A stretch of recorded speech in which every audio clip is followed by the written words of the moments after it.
Pemirsa, pasca masuknya Desa Ulele, Kecamatan Meraksa, Kota Banda Aceh dalam 50 besar Anugerah Desa Wisata Indonesia, Kamis pagi Menteri Pariwisata dan Ekonomi Kreatif Sandiaga Salahuddin Uno meninjau langsung desa yang pernah porak-poranda dihantam gelombang tsunami 2004 silam. Kampung Ulele yang terletak 5 km dari pusat kota Banda Aceh menjadi salah satu desa di Indonesia dari Aceh yang masuk ke dalam 50 besar Anugerah Desa Wisata Indonesia 2022.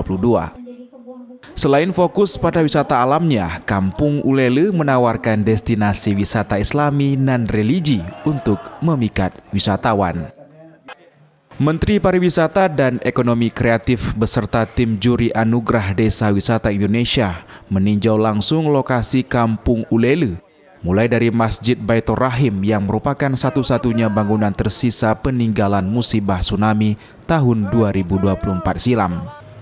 Pemandangan laut, tarik pukat, serta meninjau sejumlah ekonomi kreatif milik masyarakat desa tersebut.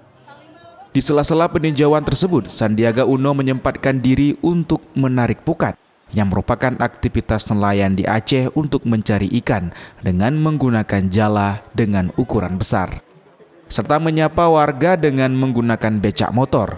Selain itu, ia juga berjanji akan melakukan pendampingan dan promosi bagi para wisatawan. Banyak dari 50 desa wisata yang tahun lalu, sekarang misalnya desa wisata Alam Endah 7 kali peningkatan kunjungan. Nah, memang diharuskan untuk kita melakukan pendampingan, karena kesadaran wisata dan peningkatan SDM ini harus terus kita lakukan pelatihan yang tidak berhenti. Pendampingan, pembantuan pemasaran, marketing ini akan berjalan, dan mudah-mudahan media bisa terus mengawal bahwa setelah visitasi bagaimana kelanjutannya. Desa Ulele sendiri nantinya akan dilakukan penilaian oleh tim juri, baik dari sisi kesiapan, sarana prasarana, kuliner hingga homestay untuk menunjang kebutuhan wisatawan yang berkunjung. Harapannya, Desa Ulele mampu masuk ke nominasi selanjutnya serta menjadi juara. Dari Banda Aceh, Syukri Syaribudin, iNews melaporkan.